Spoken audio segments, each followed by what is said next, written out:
guys, welcome to Shoot 'em Up. I'm so happy that you're here. Alliance of Women Directors. Shoot 'em Up is the show where we witness the evolution of story from story to script to screen live. And this happens in a 3-night process with one show a night spread out over 3 months. First, we'll see true stories told live. Those stories are then randomly paired with screenwriters who have a month to go away and write a short script based on the story that they were paired with. Then we see live radio play style readings of those scripts. And those scripts are then paired with directors who make short films that are inspired by or based on the scripts that they were paired with. This is not something you can or will see anywhere else. Usually all that we get to see is the finished product. So thank you for joining us tonight in the first part of the process, the stories. We've got 6 amazing storytellers for you tonight. So let's get this show started. Oh, I forgot my purse. This is key. Don't be jealous. Okay, our first storyteller, when I asked her, what do you love about storytelling? She said, I'm less inclined to get myself into trouble when I'm telling a good story. Please welcome to the stage, Kristiana Carmine.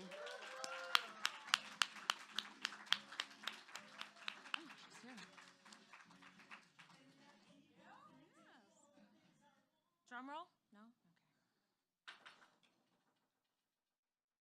Do I get to read this name out loud? I know this person. My writer is Shea Buchler. Shea Buchler! Cool. I'm excited. I think they purposely blind you so that we can't see out there and feel scared. Is it sexier that I have a drink in my hand? My name's Kristiana Carmine, and I am a filmmaker from New York originally. And what that means is on the interior of this calm, zen, very soft and gentle Californian is an aggravated, agitated, recovering Catholic from Long Island.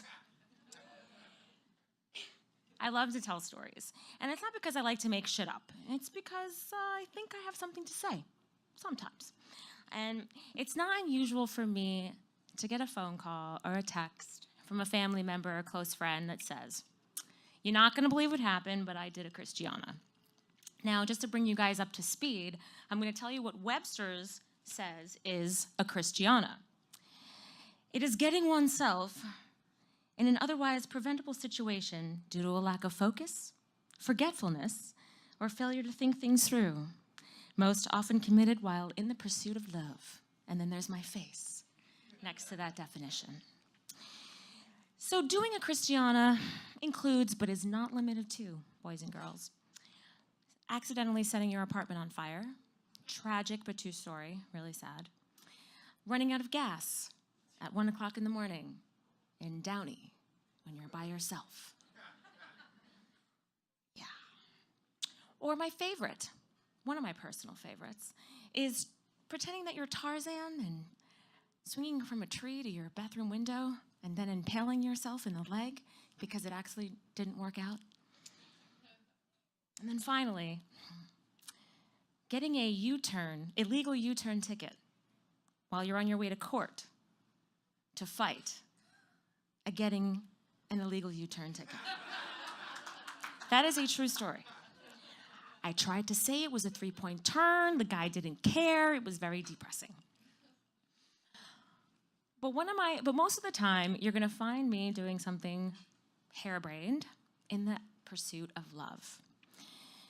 And one of these stories dates back a very long, long time ago to my sophomore year in college. Not that long ago. Take it easy. I was absolutely enamored with this boy. His name, we will say, his name was John. And he had dark brown hair and blue eyes, and he was a star athlete. He was the captain of the lacrosse team, and just absolutely gorgeous. The only problem was John didn't know that I existed. So I was going to change that. I was going to help John discover who I was. That started when I joined the girls' lacrosse team. He was the coach. I almost lost my life and a few teeth, but I survived. And then I decided that I was going to be an English tutor because John needed a tutor in English. We never got paired up. And then finally, I decided to wangle my way into a job bartending at the Creekside Lounge. Now, let me tell you that Creekside Lounge is what we called in New York a cesty bar. And that's not, yes, it's what it sounds like. No self-respecting young woman would step into, let alone work at, the Creekside Lounge. But you see, guys, I was not your average self-respecting young woman. So, one evening as I was closing up the bar, and it was a snowy and cold night, and the snow was like going sideways for you people that are familiar with snow. It was going driving, and I was closing up and wiping down the bar, and we had this big, giant bay window in the front of the bar, and I see John walking home alone. This was my chance.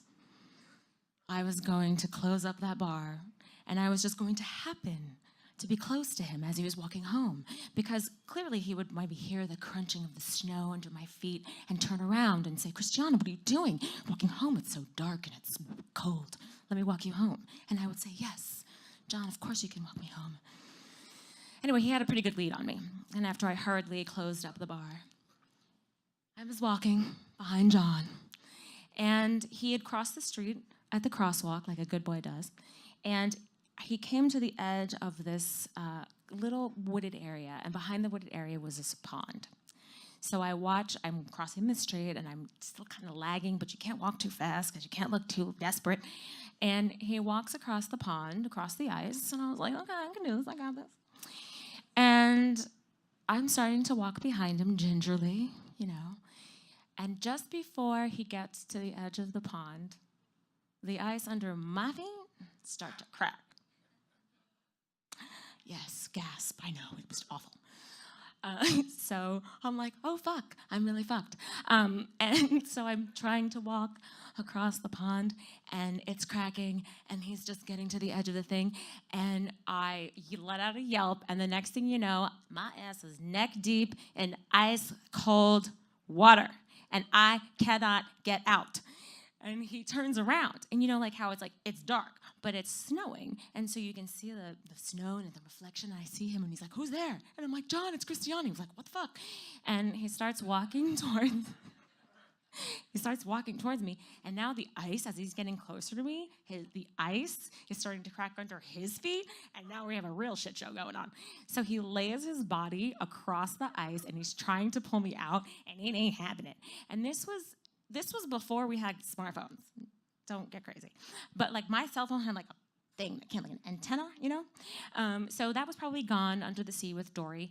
And his cell phone was conveniently dead. So he had to leave my ass in the cold ass water and get help.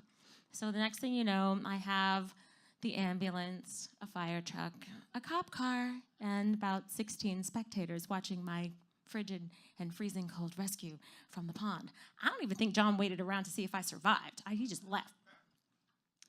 So I did not get my walk home with John. I got a hospital stay and was treated for hypothermia and a very, very bruised ego. And when I finally went back to school a few days later, I walked into my English class, and the entire class, including Mr. Feldman, sang, "They call her Flipper, Flipper, faster than lightning. No one you see is faster than she." That shit ain't funny. Thanks, you guys.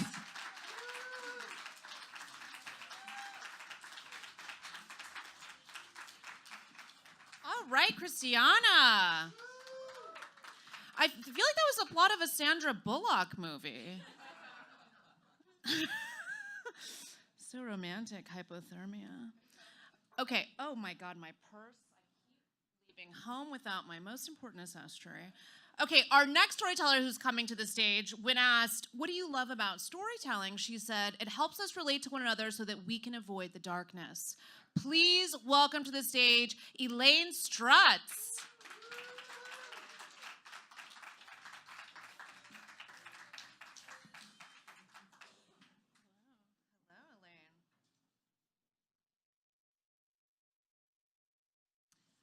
Julia Camara. Camara. Okay, guys. I'm a middle child, which means I take issue with the fact that I always have to be the mediator, never the center of attention, and, sorry, I always have to be, oh, that makes everything better. I'm a middle child, which means I take issue with the fact that I always have to be the mediator, never the center of attention, and I always end up putting other people's needs before my own. It also means I take pride in the fact that I'm a mediator, and and I never ask to be the center of attention, and I willingly put other people's needs above my own. And we're going extinct. Did you know this? There's a New York Magazine article titled "The Extinction of the Middle Child, Just When America Could Use Them the Most." The time I can recall that I vied for attention in my middle child-stricken youth was when I was 9 years old. My parents were in the middle of a divorce, and I was sick of being ignored. And so I set out to be someone's favorite if it killed me. But who was worthy of this high privilege? Who was the most loving, kind, and hands down easiest piece of cake target that could only be what Lebanese people call their grandmother, my Sito? We pulled up to the rundown house in East Dearborn, aka Arabtown, USA, as we did every Sunday, along with my aunts, uncles, and cousins galore, because this woman had 11 kids. She was parked in her usual spot outside. She used to lovingly refer to herself as a porch rat, which was meant to be derogatory, but she owned it, because Sito was the essence of DGAF. She wore a muumuu, never any makeup, and yes, she wore a hijab for religious reasons, but I think it was pretty convenient for her that she never had to do her hair. So I ran up to her, I gave her a good smooch, and I said, "Sito, can I be your favorite?" And she told me, "Sure, ya eine." And I said, "Cool, see you later." Because I had to go play upstairs, because upstairs, Sito's house was special. Sito couldn't go up there because her diabetes wouldn't let her, but it was a mess of trinkets and junk that was left behind by her kids before they moved out. And there was a room where my uncle kept pigeons, and at some point the pigeons took over, and they sealed it off, and they were like, "Don't open the door, that's the pigeon room." That's the kind of place it was. It was old photos and letters and boxing equipment covered in dust. To the adults, it was a garbage dump. To us kids, it was heaven. So we get upstairs, and we noticed that some items had moved. Old photos that were once on a table were now stuck to a window with chewing gum. Glass in picture frames were shattered, and trophies that once lined a shelf were now on the ground in pairs of two, as if they were dancing with each other. It was hard to tell who was leading, the little bowler or the little football player. And suddenly we heard a noise. A little girl ran out from behind a sofa, and she took off for the hallway where I had just emerged. Before I knew it, I was chasing this little girl. She took off past the pigeon room into a bathroom that no one dared use, and I found her in the bathtub. I was shaking because I've never chased a potential burglar before, and I am not the confrontational kind. But I said, "What are you doing in my Sito's house?" And she looked at me fiercely and told me, "This is my Sito's house." And Sito had a lot of grandkids, but I knew she was lying. So I said, "Oh, really? What's Sito's name?" And she said, "It's just Sito." And I said, "That doesn't make any sense. Like, what is she, the Cher of Lebanese grandmothers?" So she was holding a trophy, a basketball player who had his head broken off. And who cares about a broken trophy, right? Well, kids are funny about possession, and at least in this country anyway. And my sisters and cousins and I each had a claim on one of these trophies. And that broken trophy was mine. I'm a middle child, remember? I'll take whatever's left and pretend like I wanted it all along. So I told her, hey, that belonged to my Uncle Niemer, and he played in the Game of the Century with Kareem Abdul-Jabbar. Do you even know who that is? And she said, yeah. And I said, some Arabic guy? And she said, yeah, again. And I said, ha, got you. He converted to Islam. He's not Arab. And she's like, whatever, and put the trophy down and left. And I was, relieved. So after some playing and clutching my broken trophy like it was real gold, I finally went downstairs to sit with Sito. Only when I got there, that little girl was with her, and they were playing cards. And they were speaking Arabic to one another, and this made me insanely jealous because I didn't speak any Arabic, aside from, I don't know, maybe the word Sito. The little girl said, go fish.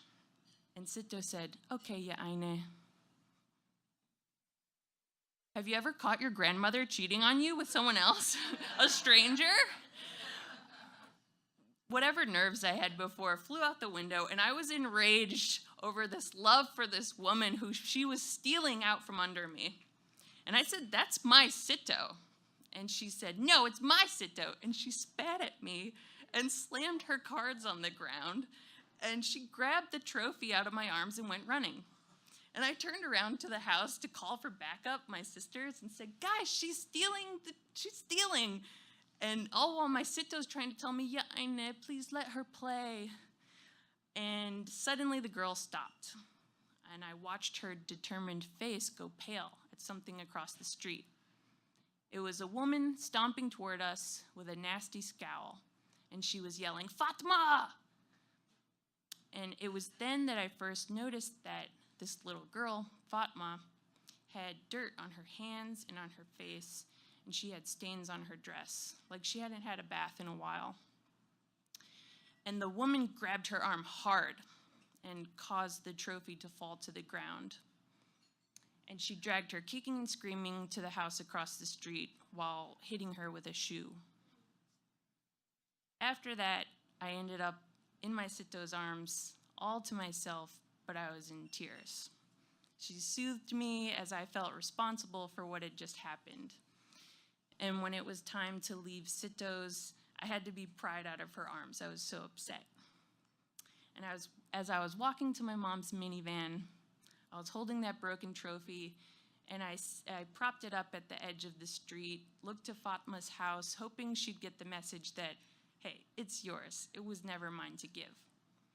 And as we were driving away, I watched my Sito alone on that porch, feeling like her loneliness was due to my selfishness. So while I agree that this chaotic America is better with middle children, a woman who pops out 11 kids, a woman like that, and raises them on her husband's steel factory wages trumps middle child. Catherine, aka Khadija Hamoud, was goodness personified. She was my mother's mother. She was that little girl from across the street's honorary Sito, and she was my Sito. Thank you.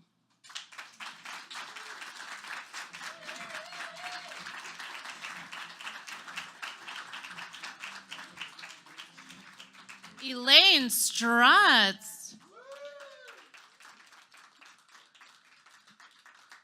Can I be your favorite is like my tagline. That's what I've said to every guy I've ever met in my whole life. It's worked out really well for me so far. No, you got a brother, Elaine? I love Arab guys. I'm sure that's what everyone else was thinking about during this beautiful story about family and love. I'm sure they were thinking, does Elaine have a brother I could fuck? You know, does no one else feels that way? Like a guy who's like on his pilgrimage to Mecca is just like panty evaporator? No? Okay, we're going to move on to our next storyteller. This storyteller, when I asked her, what do you love about storytelling? She said, it's the only time it's acceptable for me to lie. Please welcome to the stage Melissa Fitzsimmons.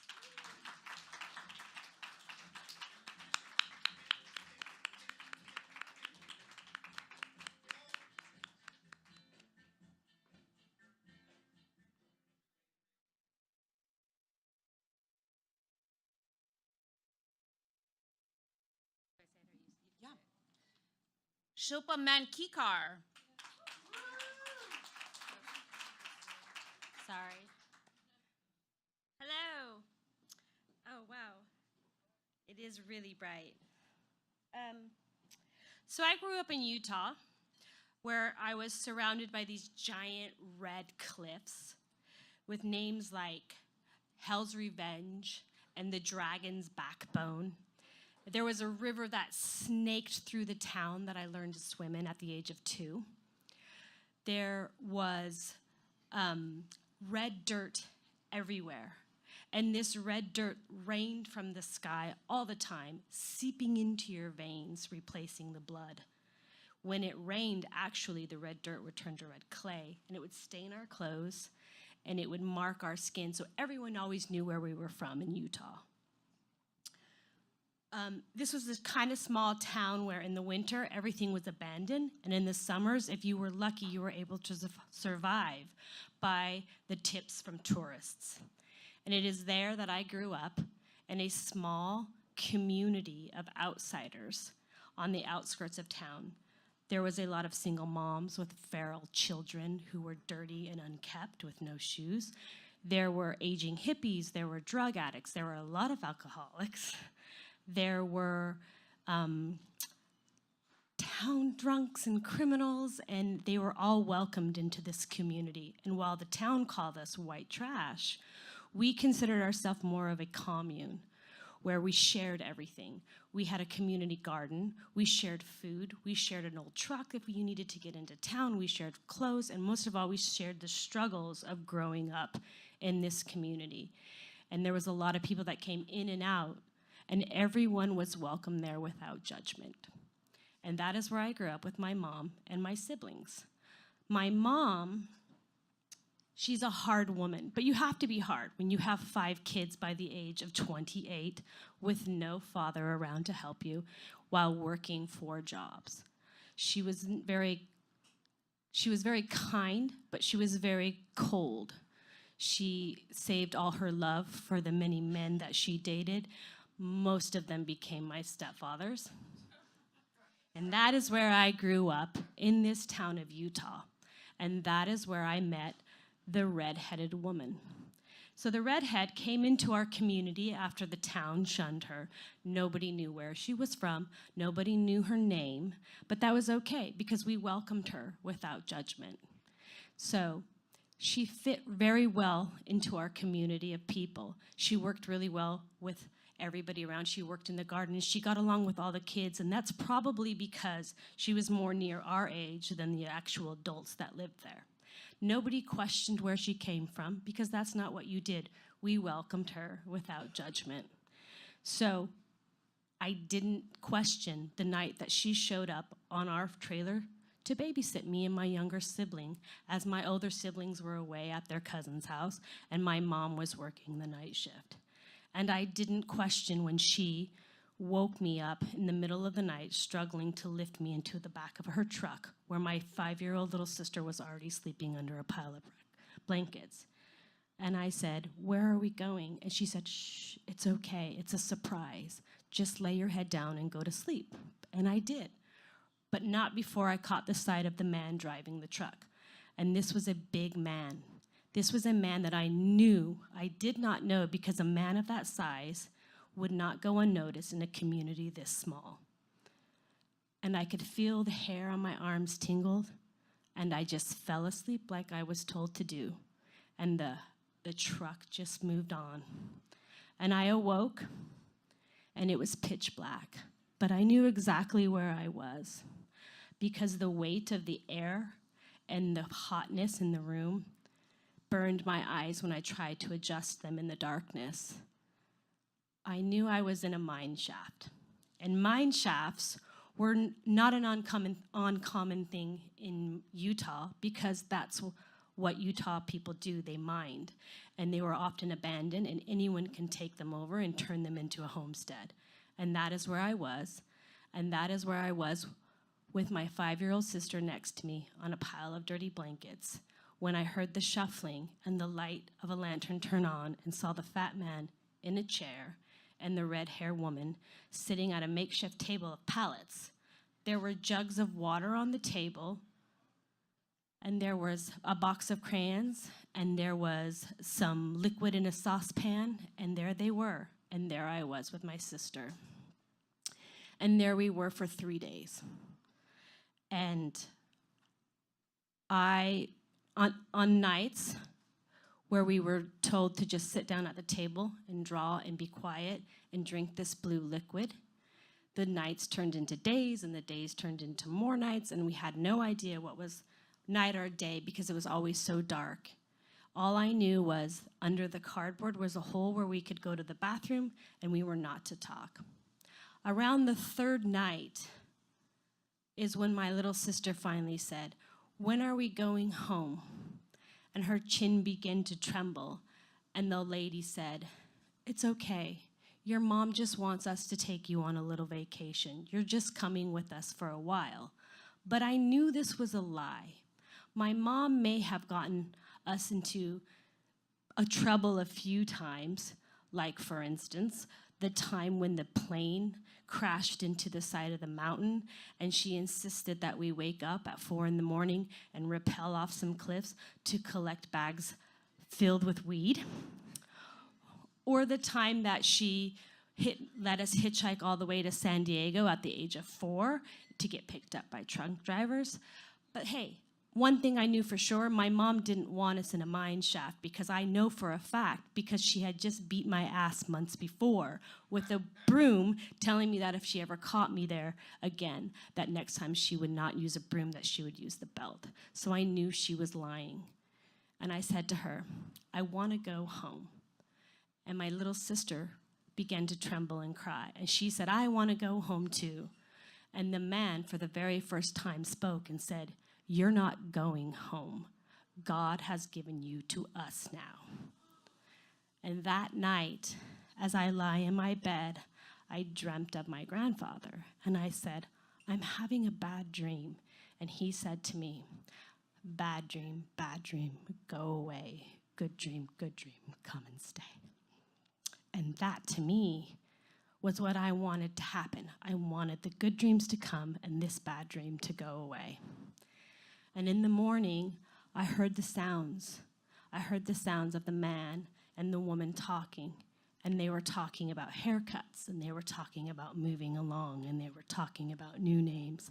And I knew that it was time for us to get out of this bad dream. That night, as my sister and I sat around the table eating puffed cereal with water that tasted like paste, I knew that was the time for us to go. And I said to her once again, "I want to go home." And they looked at me and they said, "No, you're not going home." And the man stood up and he grabbed me and he threw me down on a pile of dirty blankets. And he said, "You're not going home ever, and neither is your sister."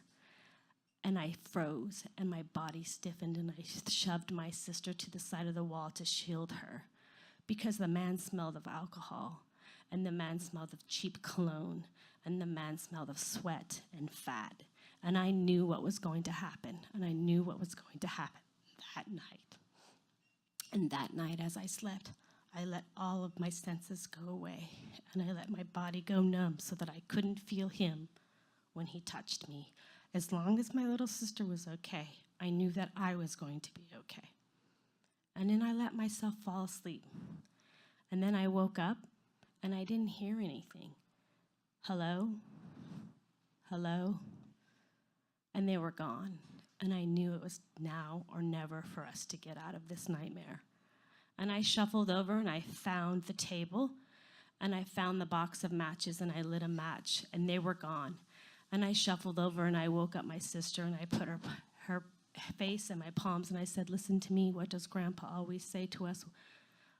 And she said, when the world gets tough, we get tougher. And I said, now we're going to get tough, and we're going to get out of here. Listen to me. Follow me. Don't let go of my hand. Don't say a word. We're getting out now. And I lit one of those matches to find my bearings, and I found the wall, and I saw the way out. And I put my hand against the wall, and I counted the steps, 38, 39, 40. And I said to her, we're getting tough. We're getting out of here. Don't talk. Don't do anything. Just follow me. And I fingered the matches in the pocket, and I thought, if I have to burn this woman, if I have to burn her red hair, I will do that.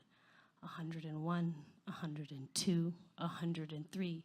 And I could feel the air, and I could feel the freshness, and I knew we were almost there. And I turned to my sister, and I said, listen to me, we're almost there. When we get there, do what I say. If I say run, run, and don't ever look back. And she looked at me, and she said, okay. And I could see the light casting shadows on the side of the mountain. And we broke out. And it wasn't that I was scared of the darkness, because I was more scared of what could be waiting for us in the light. But when we entered the light, nobody was there, except for these giant red cliffs looming down at us and a road going straight out. And all my camping as a child had taught me, we are in a box canyon. There's one road in, there's one road out. If we go down that road, the fat man and the redhead will be there. So we have to go up. So I turned to my sister, and before she could even answer, I was dragging her and said, we're getting out of here. We're going up. Follow me. Don't look back. Just climb. Just climb. And I turned to her, and I could see her mouth moving, and she was saying, get tough, get tough, get tough. And that was her motivation, and she was my motivation. And we climbed over these big boulders going up the side of these mountains.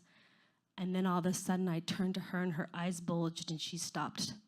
And I looked, and I could see what she was looking at, which was this truck that was right there with two people staring up at us. And we dodged down behind a boulder, and she started crying uncontrollably. And I said, don't cry, don't cry.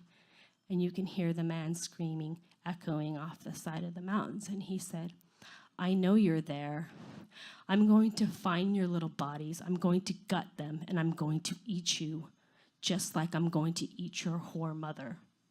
And I looked at my sister, and I said, now, run now. And we started running way up to the cliffs, and we got to the top, and I found the crevice, and I squeezed my body in, and I put my back against one wall and my feet against the other, and with my sister on my shoulders, I inched up.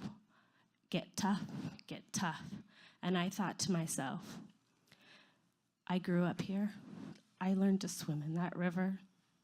I learned to jump from those mountains. I learned to crawl down on a rope. I learned to put my feet in my hands in all the crevices where only insects come. This is my Narnia. This is my Neverland.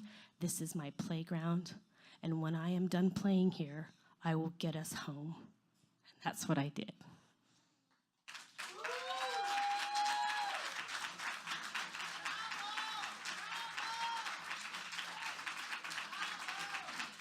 Melissa Fitzsimmons.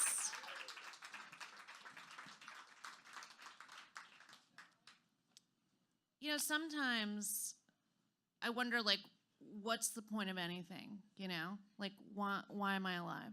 Why am I here? And then I remember how powerful storytelling is. And I'm like, oh, that's why I get up in the morning. Someday I can be as powerful as Melissa. It won't happen to me, but I can be in awe of it. I have nothing entertaining to say. We're gonna move on to the next storyteller, but Melissa, you're a miracle. We're all so glad that you're here and that we got to hear that story. Okay, our next storyteller, when I asked her, what do you love about storytelling? She said, I love illuminating extraordinary moments in our ordinary lives. So please, welcome to the stage, Lynn Yannick.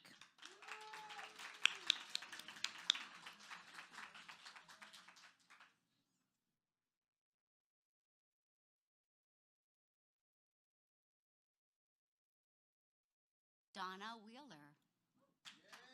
All right. I am from a very small town, California, Pennsylvania. We have one stoplight. We all know the neighbors. When someone new comes to town, you bake them cupcakes and take them to their yard.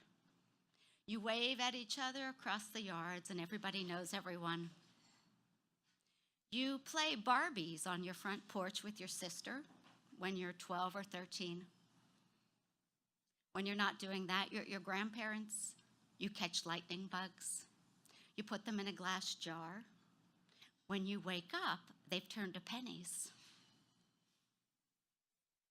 When you wake up at your grandparents' house in a small town, you also have tulips waiting for you in a tinfoil vase that you take to your school teachers.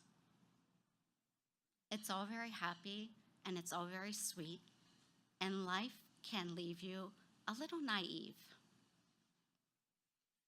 When I was in high school, I knew that I would have to leave California, Pennsylvania. I would have to.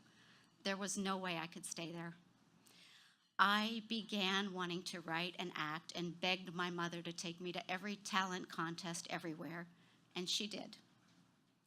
One contest in particular that I remember, I was dressed in a pink clown suit and had white makeup on, and I had a balloon, and it was my mate.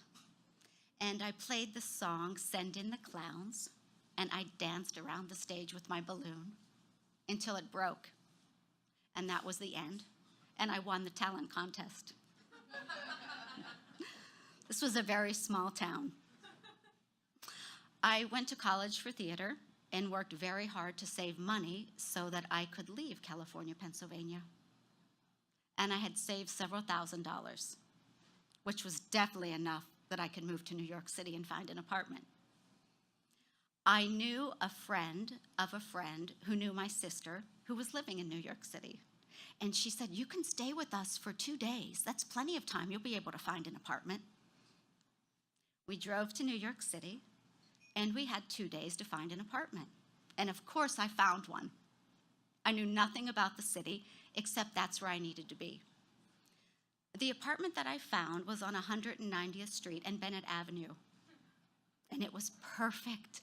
It had granite countertops, and it was only $900 a month, and I had $900 a month. I went home that weekend and told my mom, "I found the best place. I'm going to be in New York City. You can visit me. We can go to Broadway shows. It's going to be great." And she believed me that it was a great place. I graduated college and drove to New York City that weekend with my sister. It was so exciting. I was really leaving the small town. We're driving and we get very close to my apartment. And as we're nearing it, a fight breaks out on top of the car, and men are rolling on top of the car, and they're punching each other and they're fighting. And my sister looks at me and I look at her and I say, "Don't tell Mom." And she upholds the sister code and she doesn't tell Mom. We get closer to this great apartment. And the way that they're moving out of the apartment that I'm moving into is they're throwing the furniture out the window. So a sofa comes out and then a TV comes out. So I know at least it'll be empty for me, and that's all I need, an empty apartment to start my life in New York City. I stay with my sister a few days in the apartment and unpack a few things that I had. And one of the things that I had brought were my pink dishes. They were so pretty. They had flowers all around the edges. I unpacked the pink dishes and I'm getting settled in, and my sister had left. And all of a sudden, it's very quiet, but I am able to fall asleep. And I wake up very quickly. It's now Sunday morning and I hear screams. What could this be? I asked one of my neighbors what's going on. They said, "Oh, don't worry about that. The subway station's next door. Sometime you'll hear screams." Okay. I stay for a week. The next Saturday night comes, Sunday morning comes. I hear the screams again. I investigate this time. I walk across the street to the subway station, and I see a woman, and she's crying. And I said, "What happened?" And she said, "My gold chain just got stolen." And another woman said, "Mine too." Well, I discovered that there was a church nearby, and this was the perfect place to rob women with their gold chains before they went to church. I now know I can't stay here. It's not safe. But I cannot go back to California, Pennsylvania. I cannot. What should I do? Well, I ask around, a friend of a friend of a friend, and somebody says, I know someone who's subletting an apartment, and it is so fantastic. You will love it. It's in a great neighborhood. It's Madison and 63rd. Okay, that sounds great. That is not the Cloisters. That is not 190th Street and Bennett Avenue. I check out the neighborhood. It's nice.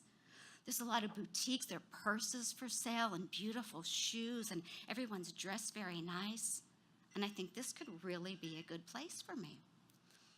The woman who is subletting, her name is Suzanne, I discover, and she's an attorney. So a very professional woman subletting. What could go wrong? I go to the apartment, I meet Suzanne, and she's just very coiffed and dressed, and she's fabulous, and her apartment is furnished. She's going to let me sublet her apartment on Madison and 63rd for $650 a month, and because it's come up so quickly, I can pay the security deposit later. Well, that's great, because I haven't gotten my security deposit back from 190th Street and Bennett Avenue. So I take the apartment. First night, unpacking the pink dishes. It looks so nice in my cupboards. I'm so excited. I really have escaped from California, Pennsylvania. So one of the requirements Suzanne told me was that she would leave her answering machine on. She said because she had to leave so quickly, she wanted to make sure she got messages, and that made sense to me. She said something about her daughter had to go to a different private school, so she just had to leave very quickly. I said it was fine. First night I'm there, I'm sleeping on her soft down comfort bed, and the phone rings and the answering machine comes on. I figure it's a neighbor. Well, it wasn't a neighbor. The answering machine picks up. Hello, it's Suzanne. Please leave a message. Suzanne, this is Bob. I just got out of Rikers, and I will knife you up. And he hangs up the phone. Well, I didn't know anyone except one man that I had met in Central Park, and I didn't really like him that much, but he was the only person I knew. So I called him, and I said, hi, listen to this message, and I played it for him. And I said, should I be afraid? He said, you should be very, very afraid. Leave now. I said, okay, I will. I just need to get my pink dishes. He said, no, don't get the dishes. Just go outside, go to the corner, and I'll pick you up. Of course, he came on his motorcycle, like most soap opera actors that you meet in New York City that are 20 years older than you do, to pick you up. And he arrives, and I said, I did have to bring the dishes. I'm sorry. He said, it's okay. Get on the back of the bike. I'll take you across the park.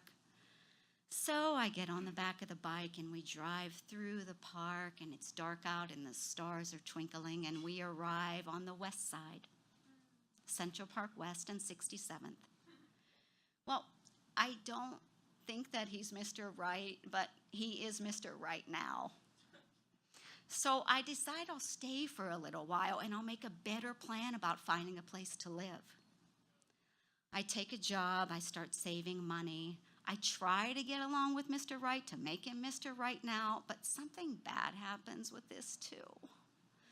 He says to me one day when we're getting ready for Thanksgiving dinner, what would you like to have for the menu? And I said, well, we have to eat on the pink dishes, which she's not happy about. And I say, I really want to make a pie.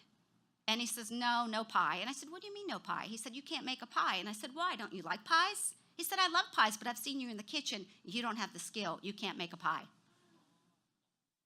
Well, I've escaped California, Pennsylvania.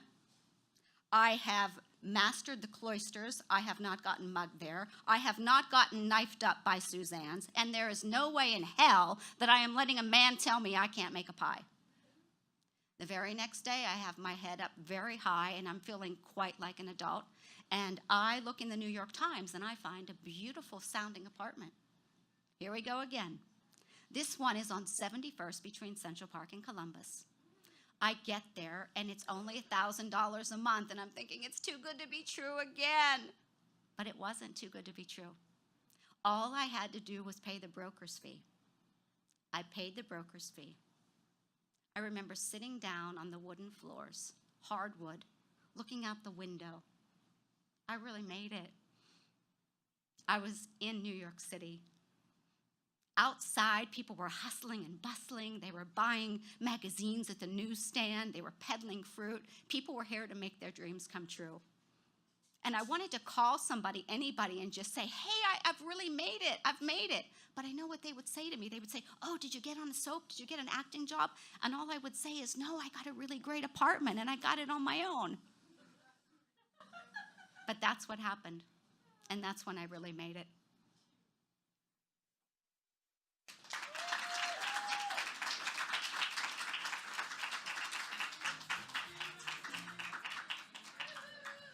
Kathy, Lynn Yannick.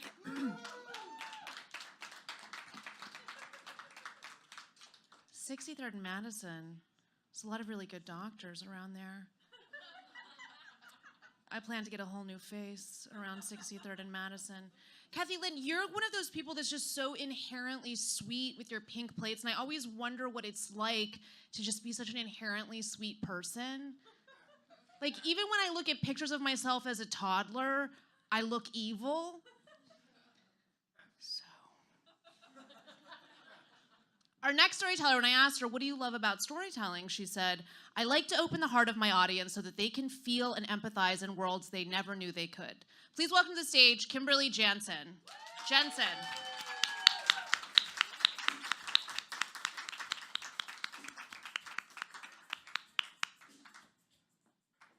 Kimberly.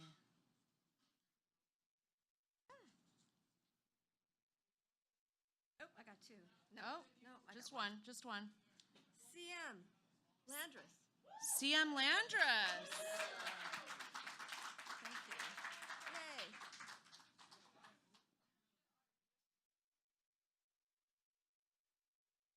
I'm Kimberly Jensen.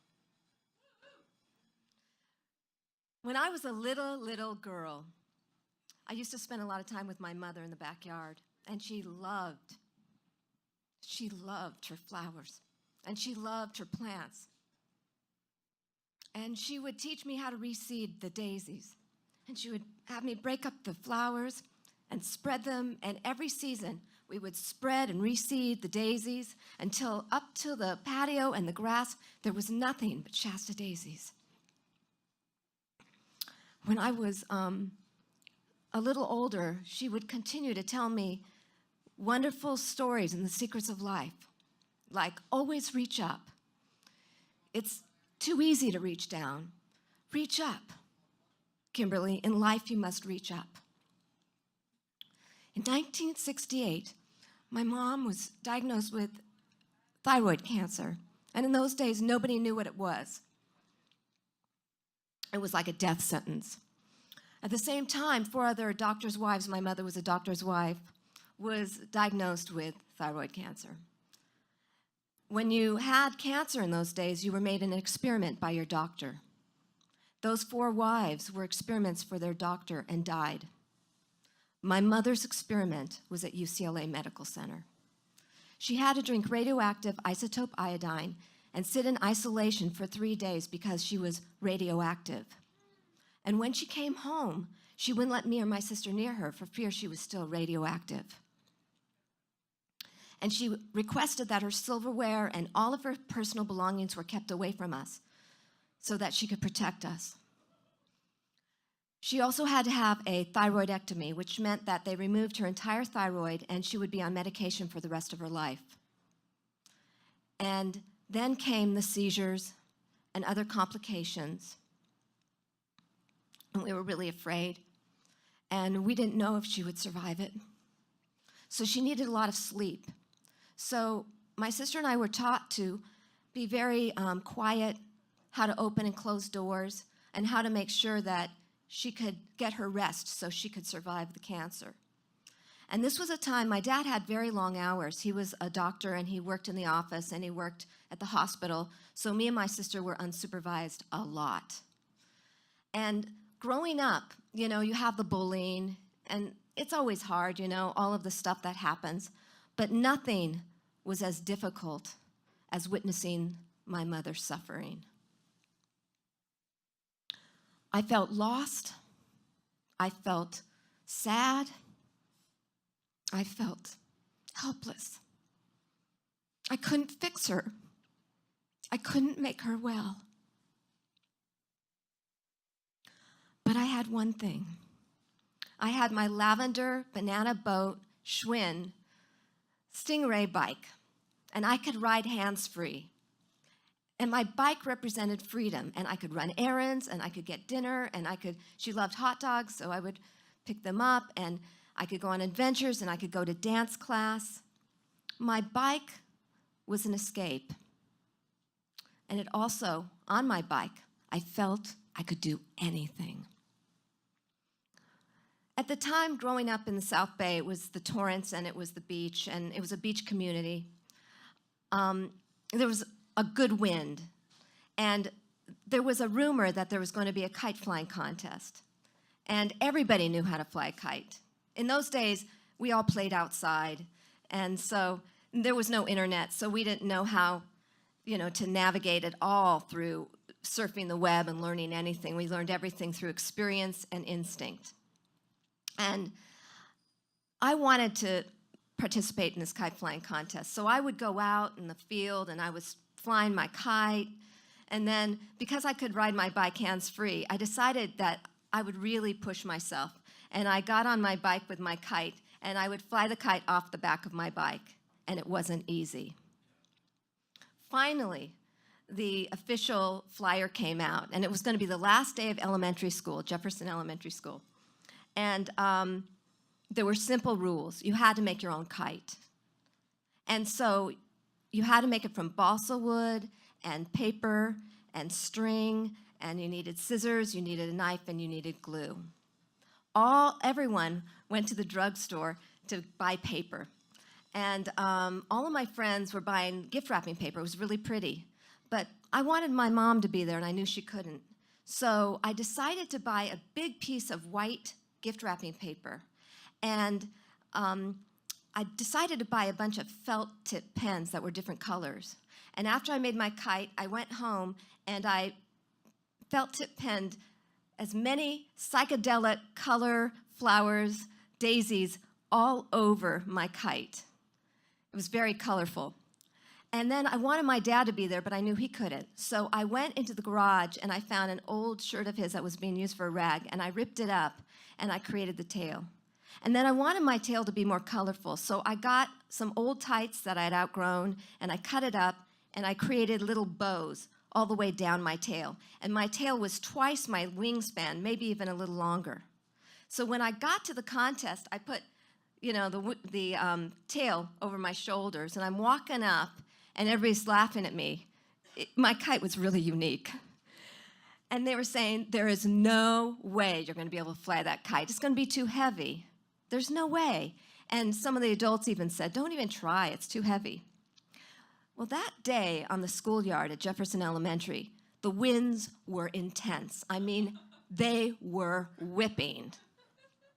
And there was a gun start, and we all had to stand on a white line on the blacktop, and the field was beyond, so we'd have somewhere to run. And the parents were off watching.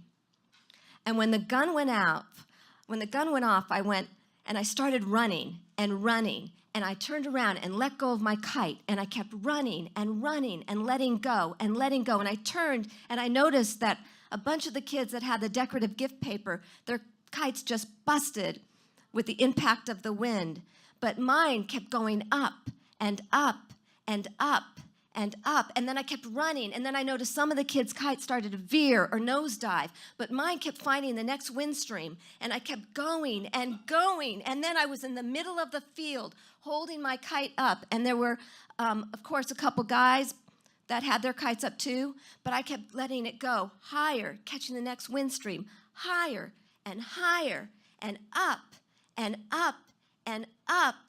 My kite was so high, it was a dot in the sky. And I was at the end of the string. And I won. Now, how did I win? my kite, the paper was like everybody else's. But later, years later, I learned that when you put moisture on paper, when it dries, it shrinks a little. That reinforces its strength. My mother. And I learned from riding off the bike that when you have a kite, if you don't have a good tail, it spins around.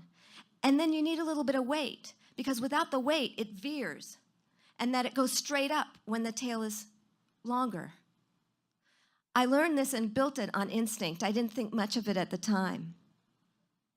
You know, I couldn't fix my mother, but I'm everything my mother taught me. And I learned, if you reach up, you just may win.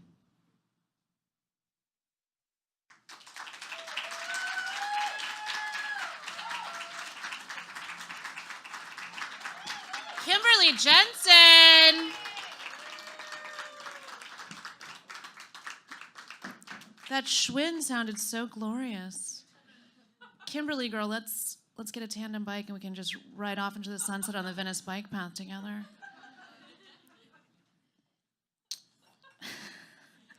I have also got a wonderful anecdote about a parent with cancer. You'll like this.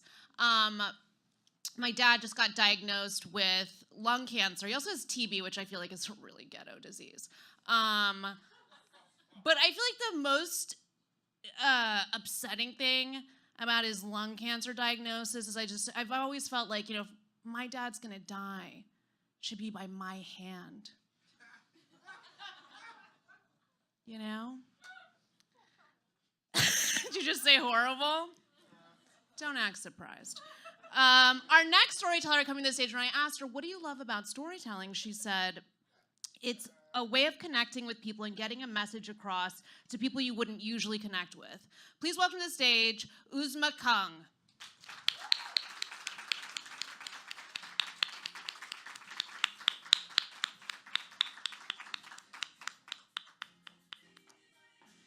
Yes, all the women are bringing their drinks to the stage. I love it. Okay. Was it the There's one name now. cliffhanger? Carrie London. Carrie London. All right, Uzma. Wow, it is bright. I can't see anyone. So my parents are from India. They met in Houston, Texas, and got married, and here I am. So anyway, they are hardworking, as most immigrants are. They had their own business. They, you know, both of them worked all the time. So we were, you know, we'd go to school. My dad would come and pick us up and take us to sports and all those kind of things. But at some point, my parents kind of needed a little bit of a break. They hired a live-in maid. The first one that they hired was this Indian lady who had terrible breath. And she used to come and wake us up in the morning, and you could tell she was coming because her breath got there first. So needless to say, she also had a shrieking voice. So we were very thrilled when they finally got sick of the breath and told her to, you know, move on. So then they hired a second live-in maid, this time from an agency. You know, all of them were immigrants. They wanted to give other immigrants a chance. But this lady was from an agency. Her name was Esperanza. And she was from El Salvador. Very sweet lady, you know, just hardworking. We used to have to tell her to actually stop working. She'd get up at 5 a.m. and start working, and then would not stop until we told her to. So my parents kept on telling her, you know, you can rest. You don't need to work that hard.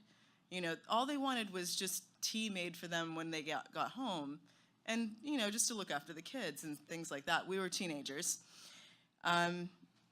So she used to even feed my dog by hand. So that's the kind of lady she was. So she didn't speak very much English. I took a couple of years of Spanish in middle and high school. So I attempted to communicate with her. And, you know, she just seemed like a very sweet person, didn't talk too much, but was really happy that I tried to connect with her. I wanted her to be part of our family. I wanted her to feel that comfortable at our house. I also felt like she was going to miss her family if she stayed with us. So, you know, I just thought maybe I could kind of treat her like I would treat my mother. So, anyway, we hired her on October 21st, 1994. A few days passed by, and everything was great. But then one day, it wasn't so great from the start. She used to come into my room. We had Jack and Jill bathrooms. She used my bathroom. She could have entered from the guest bedroom or from my bathroom or from my bedroom. And so the first night, sure, I probably left the door locked because it's habit. The second night, you know, well, she came in through my room the first night. Second night, she did the same thing, but I was positive that I, you know, had not left the door locked. So I told my parents, I said, hey, it's kind of waking me up in the middle of the night whenever she comes through my room. So can you ask her to use my brother's bathroom, which was also Jack and Jill, but nobody was sharing the bathroom on the other side. So they said, okay, fine. She'll just shower in your bathroom and use the other bathroom for everything else. And okay, great. A couple days passed by. I walk by, and the sink area is open to the outside. So she was washing her hands and laughing expressionless, like no expression on her face. And I've never seen something like that. And I was 13 years old. It was something that freaked me out. But so I went, you know, into the other room, you know, the room that's attached to my brother's room. The bathroom is shared, is my parents' home office. So I went in and kind of told them, I said, hey, this is kind of creepy. She's, you know, laughing without, you know, they said, oh, don't worry about it. She probably just thought of something funny, you know, no, don't worry about it. So I said, okay, you know, I mean, I should start with saying I was a little goth girl. Not too much was weird to me anyway. Her coming into my room at night, it was kind of sweet, you know? It was like, oh, she's checking on me, right? I didn't think it was weird at the time. So then Friday, October 28th, 1994, we had family friends over for dinner. Well, we went out to dinner. As soon as they came over, we started looking around for where she was. She had disappeared. My parents saw the front door open, and they just went outside to see maybe she's outside. Well, she sure was outside. She was lying down underneath a car with just her head sticking out. And we're sitting there thinking, okay, this is really strange. Like, what's happening? Like, you know. So my parents are like, all right, whatever. You know, just told her to go back inside. You know, we went out to eat. We went out to eat like everything was normal. And, you know, came back, and family friends left. And my parents go into the kitchen. We're already asleep at this point. My parents go into the kitchen, and they find her doing dishes. But we didn't even eat at home, so what dishes is she doing? You know, and she was a hard worker, right? So she would find stuff to do, whether there was anything to do or not. So she would find stuff to do. So this time she found all our knives. Kitchen knives, like my parents had like really professional knife sets, all this kind of stuff. So she was just washing all the knives. It was enough to kind of, you know, my parents were like, all right, now we're a little worried, right? So they actually, as soon as they told her to go to bed, they took all the knives and hid them in their bedroom that night. And the next morning, it was a Saturday. My mom used to go to her office on Saturday morning. She asked her to come with her to her office because she was going to get the agency to pick her up from the office. Well, the Esperanza refused to go to the office with her. She refused to go to the office with her, and so my mom said, okay, whatever. She just kind of like left. Saturday night, for some reason, my mom was home alone with her. I mean, I'm sure we were out with our friends or whatever. My dad was playing tennis, so my mom was home alone with her. And she was acting very strange around my mom. And my mom actually got a little scared and kind of tried to tell her to come sit down next to her, like, so that she could at least see her.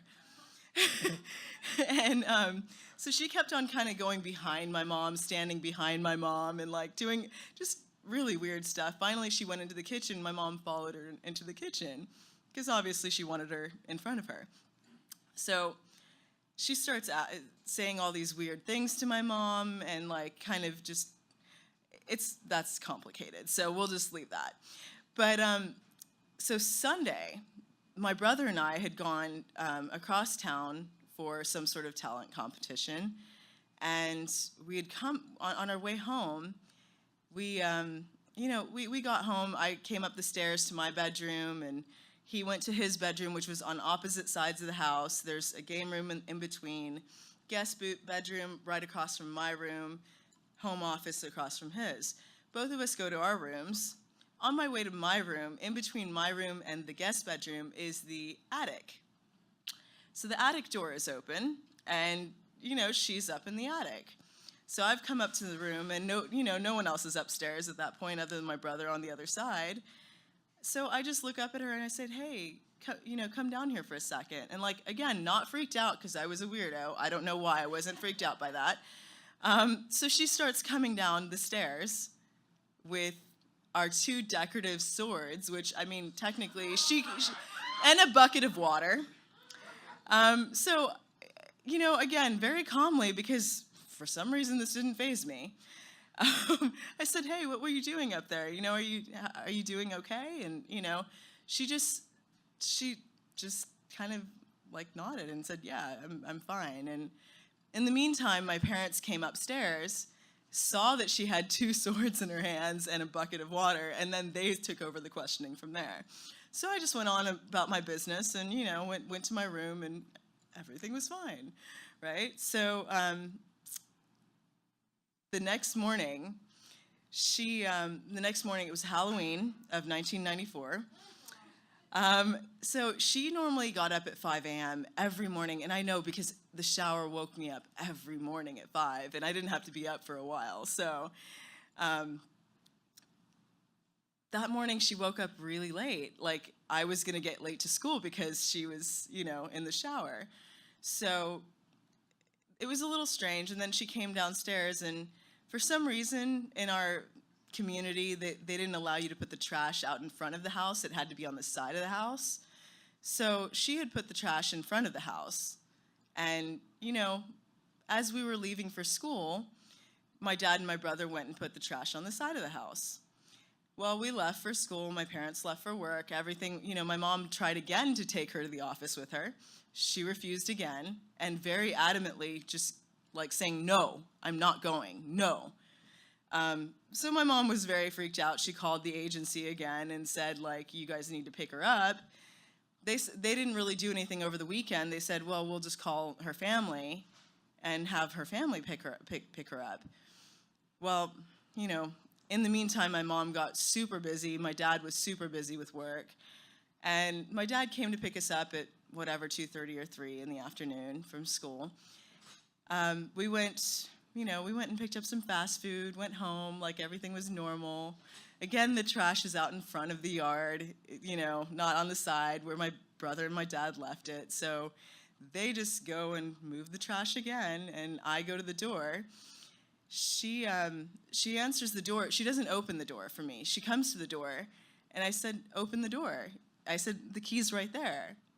And she just looked at me and said, no. And I just kind of laughed because I was like, all right, you're a weirdo. My dad's going to be here in like 2 seconds. He'll open the door.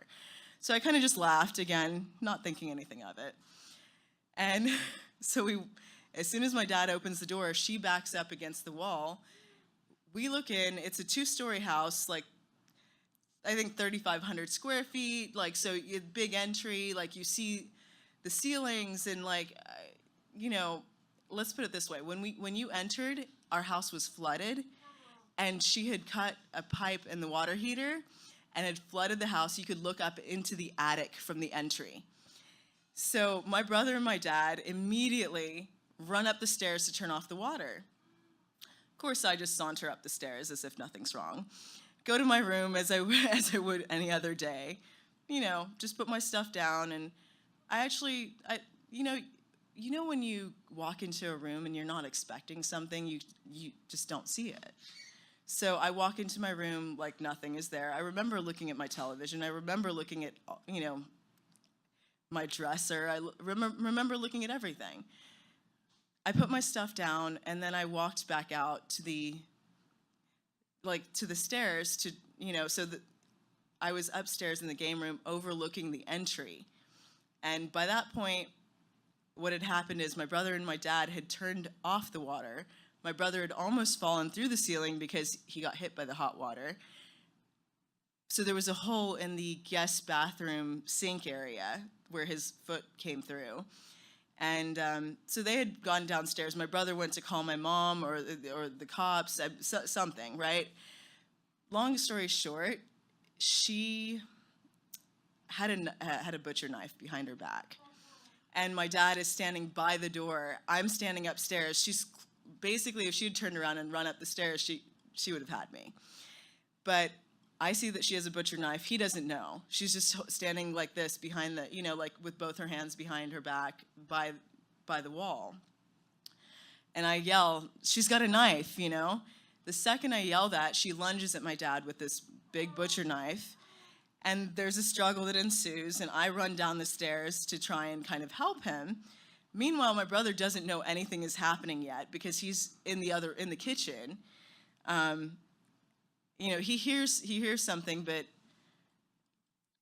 anyway, so there's a struggle happening. My dad's trying to get this knife out of her hand.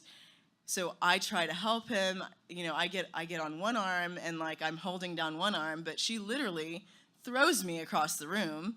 And I was not light by any means. I was at least 120 pounds, something along those lines, but still, I was not light.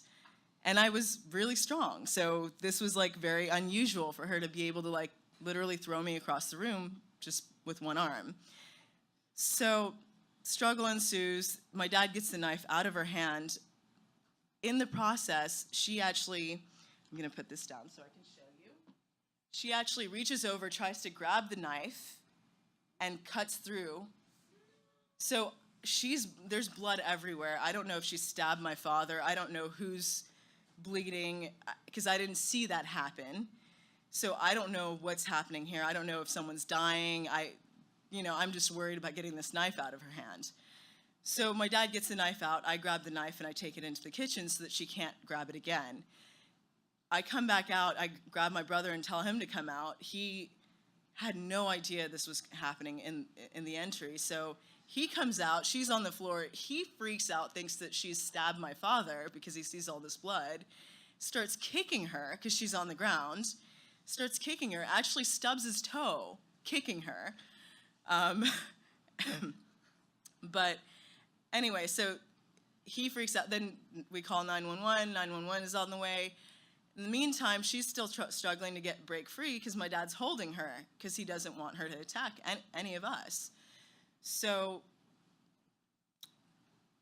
my brother calls the cops. I go and get a rope, a jump rope, to like help him to try and like hold her, you know. So I get the jump rope, and in the meantime, the cops come. The cops see my dad and her tied up, and they think my dad has done something to her. They actually, immediately, they separate all of us. And when you've gone through something traumatic like that, when you've actually seen it right in front of your eyes, the last thing you want to do is be separated from your family for hours. So we were all separated. I was put in the backyard. My brother was on the driveway. My dad was on the other end of the driveway. So meanwhile, my mom barely had any idea what was going on, just what my brother had told her on the phone. So, you know, we're all questioned separately. There was a moment where I like looked down at my hands, and this was the first and last time I ever got fake nails. I had blood all over my hands and underneath the fake nails, and I didn't know if it was my blood because at that moment, anything could have happened. Your adrenaline is going. I didn't know if it was my dad's blood, her blood. So you just had that moment of freak out, and you're 13 years old. So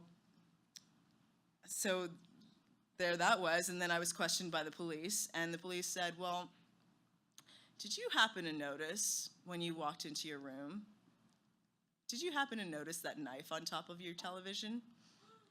I said, no, I didn't see a knife on top of my television. And, you know, apparently in this whole struggle to get the water shut off and, you know, get her, you know, get the knife out of her hands, we didn't realize that she had put everything you could possibly hit or kill somebody with. Also, every room had something in it. It was all lined up in the house, like every place you could possibly put something. There was knives, there was like golf clubs and like bats and whatever she could find. So basically what had happened is she had a mental illness that we weren't aware of. And she also mixed that with drugs and alcohol and had a breakdown. She actually got arrested that night for attempted murder because she attacked us. And so when my dad, you know, the DA called my dad and asked my dad what he wanted out of this. My dad said, you know what, she needs some mental help. You know, get her some treatment. That's what I want out of this. I want her to, you know, stay away from my family and basically get some treatment. So it turns out she actually did not remember anything from that night, or at least that's what the psychiatrist said. But to the cops, it looked like it was very premeditated. She had, you know, one wine bottle and one glass on the living room table in the center. She had the chessboard out with one piece in the center. I mean, just all around the house, there was just symbolic things of, you know, how she was going to be the only one. Well, we come to find out the whole reason I never got harmed by her was because she actually had fled from the Civil War in El Salvador. She had actually lost her daughter. Somewhere in the midst of all of this, she must have thought that I was her daughter because I was home alone with her almost daily. I was the only one that was home alone with her almost daily. She had so many opportunities, and coming in to check on me was actually her just checking if I was actually asleep or not. You know, it was a little creepier than I had initially thought. So anyway, long story is that it's important for people to get their mental health checked up. And, you know, obviously this is something that, you know, it wouldn't have happened if she had gotten the proper mental health treatment. And the effect that it had on me was I ended up with PTSD for years. I actually, for the first couple of days, I couldn't even be in a room alone, not even in the bathroom alone. It was bad because I was so freaked out. And for a long time, I couldn't sleep without the light on. For, you know, years, I had nightmares about this lady because at that age, I didn't understand it was actually mental illness, and I didn't really get what that was. So I just thought this lady was like gonna come back after me. So, you know, she was gonna get released from jail or wherever she was, and she, you know, her family knew where we lived. So I always thought that they would come back and, you know, your 13-year-old mind thinks like they're gonna exact revenge on you or something for, you know, putting their mom in whatever she was in. So anyway, so I had nightmares for years, and in my nightmares, she would always come back, and she had, the only thing that would change about her is she would be wearing lipstick. But my parents would be like, oh, she's changed, she's gotten help, she's better, you know, she's an amazing person. Why don't you just, you know, accept that she has, you know, she's changed? Of course, she had never changed in my dreams. And I was the only one to ever figure it out. Well, over a number of years, I had a fear of knives, I had a fear of Halloween. Halloween is actually my favorite holiday at this point. And it was prior to that too. And I own a collection of medieval knives, so I guess I've gotten over that too. But the last dream I had about her was a dream where I actually physically defeated her. And I think that was about 7 years ago. So this lasted for a good, almost 20 years. So I guess the moral of the story is make sure you get the mental help you need.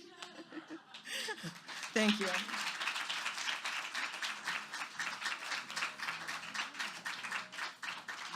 Uzma Kong, everyone.